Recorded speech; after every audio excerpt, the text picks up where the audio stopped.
Yes guys, welcome to today's presentation where I'm going to be talking about the Busy Professional's Guide to Sustainable Fat Loss. I know it's a mouthful, but this one is packed with a bunch of value, so hopefully by the end of it, you'll have a better understanding of how you can incorporate fitness into your professional and even personal life. So quick little introduction before we kind of get things rolling. So first things first, the challenges faced by busy professionals like yourself in achieving and maintaining fat loss.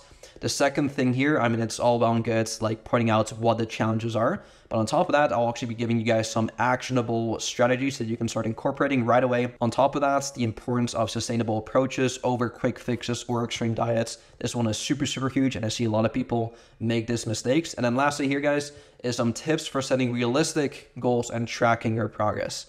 So all that we'll be covering in today's presentation. So let's jump straight into it, starting with the challenges. So the biggest thing a lot of people struggle with when you live just a busy professional lifestyle is the lack of time, right? You're limited on time, and juggling work commitments, meetings, and deadlines often leaves little time for exercise and meal planning, right? And on top of that, this causes a lot of stress to your day-to-day life. And when you're in a super high stress state, that actually increases your cortisol. And cortisol is a very catabolic hormone. And that just makes you hold on to a lot more water weight. And it's just not an ideal kind of state to be in when you're trying to lose body fat and gain muscle. Because obviously, the demands of a super busy career can, like I just said, lead to higher stress levels, which may trigger emotional eating and hinder weight loss efforts. Let me know if you guys have ever experienced this before. You're super busy at work or you're super stressed out. You go downstairs, you go into the kitchen, the cupboards, and you just binge eat a bunch of cookies or a bunch of ice cream just to kind of get rid of all the stress. Let me know if that has ever happened to you, because that is one of the things that is super common when your stress is super high. Third challenge here is the on-the-go type of lifestyle, right? You're constantly on the go. You're never really like settled down, and all the constant traveling, the hectic schedule can make it very difficult to adhere to a consistent workout routine and healthy eating habits, right? Because when you're traveling and stuff, it can be very difficult to, number one, meal prep, and then number two, like eat healthy on the go, right? You're constantly just like bombarded by fast food restaurants, burgers, fries, pizza. And the reason why it's called fast food is because it's there fast in your face and it's super convenient, right? And it's very difficult to maybe like get a salad or like chicken and rice somewhere else, right? So not really ideal when you're traveling a bunch, right? On top of that, it's like the workout routine when you're constantly going on the go. It can be hard to find like an actual gym, right? Get a gym membership, whatever, and even doing a couple of home workouts. It's just not really ideal, right? And then last thing here, and this is also kind of critical, is the sedentary work environment. When you work a 9-to-5 job, even myself, what I do personally right now, it's a pretty sedentary job, so it's far from ideal. And basically, you're just spending a lot of hours sitting down at a desk, which obviously decreases your overall physical activity and slows your metabolism, right? So all of these things are some of the challenges that a lot of busy professionals kind of face like on a day-to-day basis. And of course, it's not ideal. And of course, like, yeah, it kind of sucks. But I'll be giving you guys some strategies to kind of overcome these challenges in hopes of achieving your fitness goals a lot more attainable, right? So let's jump into that. Schedule workouts as appointments. The same way you would schedule maybe like your couple calls with your colleagues or schedule couple meetings with whoever, right? I want you guys to do the same thing with your workouts. If you have a daily to-do list, which I highly encourage you guys to do, every single day you should know roughly like what your tasks are, whether it's at work or in your personal life, if you have to run a couple errands, whatever it may be, have a to-do list. And then part of your to-do list, make sure you write down, do a workout as well. Working out should not take all of your day, obviously. Honestly, if you just get into the gym for maybe like an hour, for maybe 3 times a week, that's a great place to start. Only 3 hours out of the 24 hours in a day. Let's say you sleep for 8 hours, you still got 16 hours left. You work for 8 hours, you still got 8 hours left. You work out for an hour, boom, you still got 7 hours left to like do your whatever you want to do in your personal life, right? So if you break it down like that into just like smaller little chunks, you guys can really see how not difficult it is to incorporate just working out maybe like 2 or 3 times to start out with a week, right? It sounds super manageable if you break it down, and especially if you write it down on a piece of paper. There's something magical about just writing things down on a piece of paper. I don't know what it is, but I personally do it every single morning. I have like my to-do list right here. It's more than just a to-do list, actually. It's something that I use every single day. I write down my weights. I write down how my sleep quality was. Was it good? Was it bad? Whatever. And then I'll also write down 5 things that I'm grateful for every single morning, first thing in the morning. This is kind of a side tangent, but it just puts me in a better mood and kind of brings more perspective to just my overall life and just makes me happy, right? And then on top of that, last thing here is my to-do list. I usually write down a list of maybe 3 to 5 things every single day. It's really important, guys, to not write down things on your to-do list that you know realistically you cannot attain, because then you're just setting yourself up for failure. And why do that, right? Make sure that on your workout days, write down workouts at this time, whatever, right? The more specific you can be with like, okay, workouts at exactly 3 o'clock at this specific gym, where these specific gym clothes arrive with your water bottle, whatever it may be, the more kind of specific and the more you can kind of break it down, the easier it'll be to actually follow through on that, right? Secondly, utilize your breaks wisely. So take short breaks during the workday to do quick stretches, walk around the office, or perform body weight exercises. This shouldn't like be part of your actual workout program, but it's just another way to increase your daily step count. Because like I said, when you work a 9-to-5 job, your daily step count is probably super low, which is far from ideal. And something I do personally is that I do incorporate just walks in between my day. I do a morning walk first thing in the morning just to kind of like wake myself up, and obviously gets me a head start just to get my daily steps in. My average step count is about 12,000 every single day. So I do a nice little walk in the morning for about 30 minutes. I listen to a podcast, so I get to learn something while burning calories and getting my steps in. So it's like a win-win-win situation. Highly advise that. And then even like, so you guys can do it before you work. So before you hop into work, you may have to obviously get up a bit earlier, but ultimately you will have to make a couple of sacrifices if you do want to see results that not a lot of people have, right? There's a reason why a six-pack or having muscle, a lot of people don't have that, right? Is because it's difficult. And if you want something that's difficult, you're going to have to make a couple sacrifices that not everyone is willing to make, because then there's no value behind it, and then it would not be as impressive, right? So you may have to wake up a bit earlier, go to sleep a bit earlier, whatever it may be. Another thing you guys can start doing as well is just in between work. I'm assuming you guys have like a lunch break and maybe like a 15-minute break as well. So in between those breaks, instead of just sitting down in the lounge chair, sitting down even more after sitting down for a bunch of hours, why not just like maybe go outside, get some fresh air, maybe just walk around the office, just do something just to get your body moving. I know it doesn't seem like a huge deal like in the micro, but in the macro, in terms of like throughout the entire day, all these small little things will definitely add up to increasing your daily step count.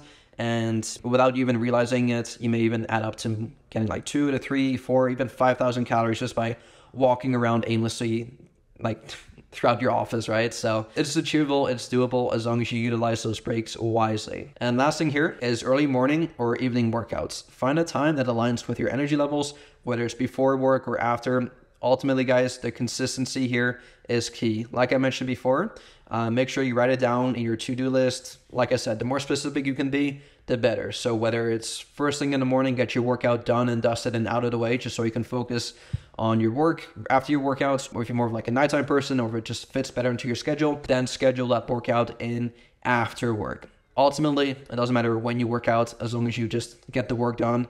It doesn't matter when you do it, right? Like your body does not know the difference between a morning workout or a night workout. This honestly just comes down to, number one, personal preference. So when do you prefer to actually go to the gym? I know a lot of people personally that absolutely hate doing morning workouts because they're just so half asleep. They're not even functioning properly, so they'd rather do an evening workout, whereas I know a bunch of other people that are super energized first thing in the morning and just want to get their workout in.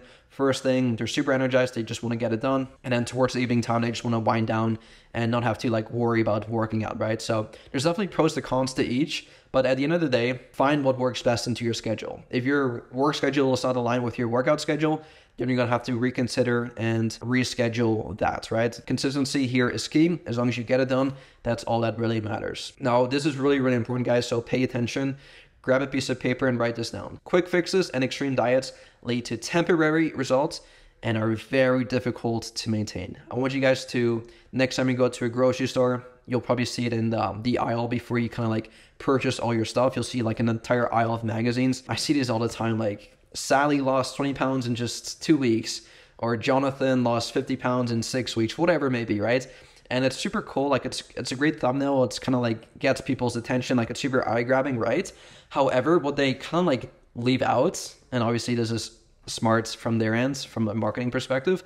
But what they don't tell you is that, okay, well, what happened to Sally after those 2 weeks? Or what happened to Jonathan after those 6 weeks? They don't tell you this, but they more than likely just gain all the weight back again. Honest, if they're lucky, most likely they just gain all the weight back again, plus even more, right? And that is because what they did, sure, it works for a couple of weeks. Because yeah, by cutting out all carbs, by going on the keto diet, by restricting this entire food groups from your diet, like yes, you will gain weight 100%. If you simply eat less calories than you burn for a prolonged period of time, drastically, by the way, then yes, you will obviously gain weight, or lose weight. However, and this is a question you're going to have to ask yourself when you do decide to follow a new diet or decide to do something new, is that, okay, this seems pretty cool. I'm kind of excited. But let me ask myself this, is this diet something I can sustain for the rest of my life? If the answer to that question is no, then the chances of you following through with that and seeing sustainable results are very, very slim. For example, the keto diet. Okay, it sounds promising, cutting out all carbs from your diet. It sounds great on paper, cool. But realistically speaking, like, can you really be honest with yourself? Don't just say this, but like really ask yourself this.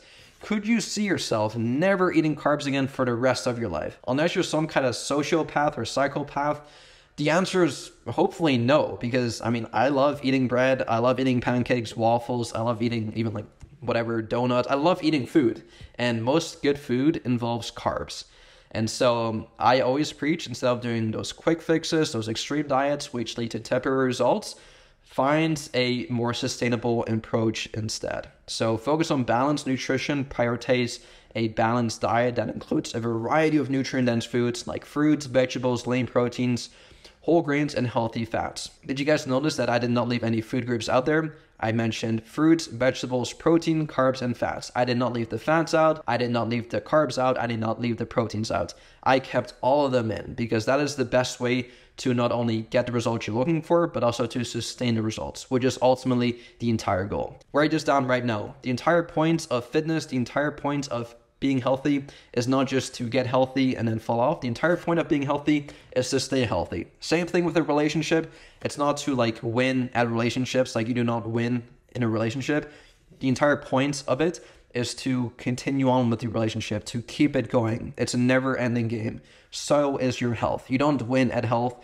The entire point of health is to stay healthy for the rest of your life. So really write that down and just keep that in mind. And so this kind of goes back to what I said, moderation and not deprivation. So allow for occasional treats and indulgences to maintain a healthy relationship with food rather than strict deprivation. Obviously, like I just said, cutting out a certain food group can be very depriving, which will lead to not sustainable results.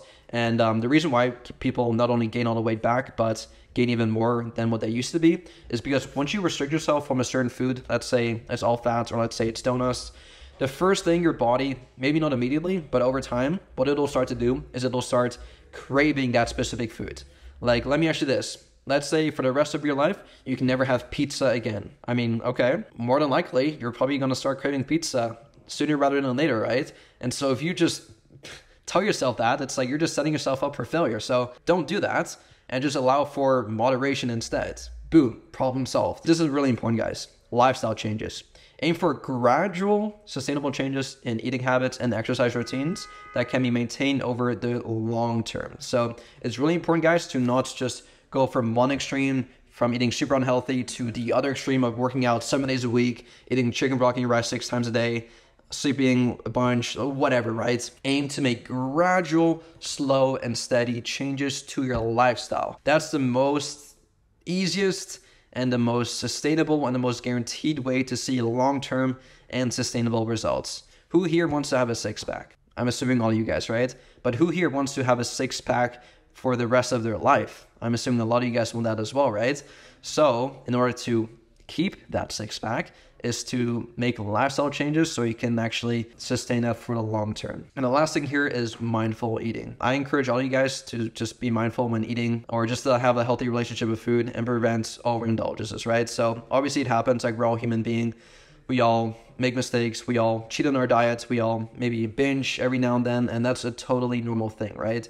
And so don't beat yourself too much up for it. The biggest thing, and I say this all the time, the biggest thing that kind of separates those who are in shape versus those who aren't simply comes down to consistency, right? Because I know a lot of people that maybe go on a diet for maybe 1 or 2 weeks and then they kind of give up, they binge eat a bunch, and then they feel bad about themselves, and then they never really get back on track, right? Because they just kind of beat themselves up, right? And they they just see themselves as a failure, whatever it may be. Fitness isn't for me, this is impossible for me to do, and then they just quit altogether, right? Whereas the same person who goes on the same binge, the same person could very well just like get back on track again, get back on the wagon, get back to eating healthy again, working out again, literally the day after, and just continue on building a bit more momentum. And that person who does stay consistent, despite the ups and downs, despite the bumps in the road, will eventually get their desired outcome, right? So it's really important to be consistent, be diligent, know that mistakes will happen, but as long as you just get back on track again, that's all that really matters. Next up here is goals and tracking. I made this mistake so many times, but make sure, guys, that you're setting realistic goals and tracking your progress, which is absolutely crucial for maintaining motivation and seeing consistent results. You guys have probably heard this acronym before, but I want you guys to set SMART goals. Now, for those of you that don't know, SMART goals basically stands for specific, measurable, achievable, relevant, and time-bound goals. So, for example, aim to lose 1 to 2 pounds per week. That's a super specific goal. That's a super measurable goal, super achievable goal too. And it's relevant as well because it's within only 1 to 2 weeks. And it's time bound. Again, it's only within like a week, right? Whereas, let's say for argument's sake, my goal is to lose 10 pounds in 1 week. I mean, yes, it's specific. Yes, it's measurable. No, it's not achievable. No, it's not relevant. And yes, probably it is time bound because it's just in a week, right? But you guys can tell that you can literally set yourself up for failure or set yourself up for success by simply just dictating where you put your goals, right? If you set super realistic goals, not only will it be a lot more motivating to just grind towards that goal every single day because you can like see it, right? It's not like out of sight. It's like, okay, I'm so close, like I can see it. So let me just continue on pushing a bit more. Whereas if you set super unrealistic goals, like losing 10 pounds in a week, it's like, okay, I cannot even see that with my own eyeballs. This is impossible to me. I'm just not even gonna start because I'm so far away. There's such a big gap between where I am now and where my goal is. Not only that, I have to achieve that in just a week. No chance. I'm going to give up, right? So best way to be happy with yourself and feel proud of yourself is just by setting achievable goals. And again, this could be different for everyone. Using the weight loss example, maybe 0.5 pound a week or maybe 2 pounds a week. It doesn't matter. As long as you set a goal that you know you can realistically achieve and you know you can measure it every single week, then do that, right? Second thing here, keep a journal. Record daily food intake, workouts, and how you feel. This is why I have you guys track all of your guys' workouts in a training app, just so you guys can look at last week's performance and make sure that the week after you can increase from last week's performance, whether it's adding a bit more weight or adding in an extra rep or doing a combination of both if you feel really, really good. Secondly, record your food. Obviously on MyFitnessPal or in a Trainer's app, you guys can keep track of your food intake, which I highly need you guys to stay on top of every single day because what is not measured cannot be improved. If you do not measure your nutrition, you have no idea how much you're eating, and you have no idea, let's just say you're gaining weight and you have no idea how much you're eating, you do not know like how much to subtract from that, right? Whereas if you know you're eating 2,000 calories and you're not losing any weight, it's like, okay, boom, problem solved. Let's just decrease the calories or let's increase your total energy expenditure by increasing your daily steps, right? So by measuring things, it's the best way to make sure that you're improving week after week. I have this Fitbit right here. I got this, I think 3 years ago. It's absolutely amazing because it's like a knockoff Fitbit version. Like I got it for $50, lasts me for 3 years already. It's waterproof. It tracks my sleep, my heart rate, all these other fancy things, but I simply just use it just to track my daily steps. Super great, super cheap, and it's honestly one of the best investments that you could make towards yourself on your fitness journey. Another really important thing here, guys, is celebrate milestones. And I do want to be honest with you, this is something I personally don't really do very often, and I just think that my own personal standards just tend to, or seem to just keep increasing. And I do have to sometimes just like pull myself back from that and be like, okay, you know what, Conan, just like take a step back and just like look at all the things that you've accomplished. Like you should be proud of yourself. You should be happy, dude. Like, of course, you should not feel satisfied and get complacent. No, of course not. But at the same time, you should still take some time to maybe celebrate some of your wins, right? So acknowledge and celebrate small achievements along the way, whether it's like a weight goal of the week, or maybe it's making a better decision when eating out. Instead of going for the burgers and fries, you went for a salad and chicken breast instead, whatever it may be. All these small little things, like make sure you take some time to celebrate that. Because if you don't, it's like you're just constantly in the circle of just like improving. And I mean, yeah, it's almost like a double-edged sword, because at the same time, like you do want to enjoy life, right? Like I don't want fitness to like take over your life, but I want it to enhance your life, right? So by you living a healthier lifestyle, by you exercising more, by you eating healthier, it should give you more energy to do your day-to-day tasks at work, in your personal life, with relationships, with your kids, with your friends, whoever it may be. It should give you more energy to just simply enjoy life more and give you more longevity. So that's the entire purpose of being fit, right? And the last thing here is regular assessments. So schedule periodic assessments like body measurements and progress photos to objectively track changes, which is why obviously we do the check-ins at least once a week to go over your again, your progress pictures, how you're looking, your body stats, like your weights every single week. And I think it's great for accountability as well, because if you have someone there to kind of hold you accountable and almost like a third eye to look at how things are looking like, I think that can really, really help. So to conclude all of this together, the biggest thing I want you guys to kind of like take away from this presentation is that I want you guys to focus on sustainable changes that align with your busy lifestyle, ensuring that they become long-term habits rather than short-term fixes. Of course, on paper, things seem a lot better. Like, I want to do a workout 6 days a week. I want to eat chicken, broccoli, and rice 6 days a week. I want to go on a marathon. I want to go on morning runs. I want to take a cold shower. I want to do all these things, right? Like, yes, like, of course, it sounds cool and stuff, but it's like really ask yourself, like, can you really do that? I mean, maybe you can do it for maybe 1, 2, maybe even like a week or something, but like, if you don't see yourself doing it for the long term, it's like, why even bother doing it in the short term? Like, there's no point. I'd rather you guys do something small that you know you can start doing right away, like maybe start keeping track of your food every single day, something small, or maybe start drinking a bit more water every single day, or maybe with every single one of your meals, have like a good portion of fruits or vegetables, or with every single one of your meals, incorporate a good source of protein. Or I'm going to start sleeping a bit more, or I'm going to have a nighttime routine now. It doesn't, like, start small, guys. Like, start as small as possible, because you won't really notice a huge change, which makes it a lot more achievable to do in the long term. And then, like, week after week, month after month, year after year, just like start stacking habits on top of that. So let's say for the first month, you start tracking your food. Okay, awesome. Second month, let me actually like keep track of like how many calories I'm eating. Okay, second month. Third month, let me start keeping track of my macros now as well. Fourth month, let me actually try to like lose a bit of weight now. Fifth month, let me try to actually like eat a bit healthier now. Like all these small little things you can just like start adding and stacking as habits. That's all that I have for you for this specific week. If you guys do have any questions for me, please drop them down below. And with that said, hope you all enjoy the rest of your day, and I'll speak to y'all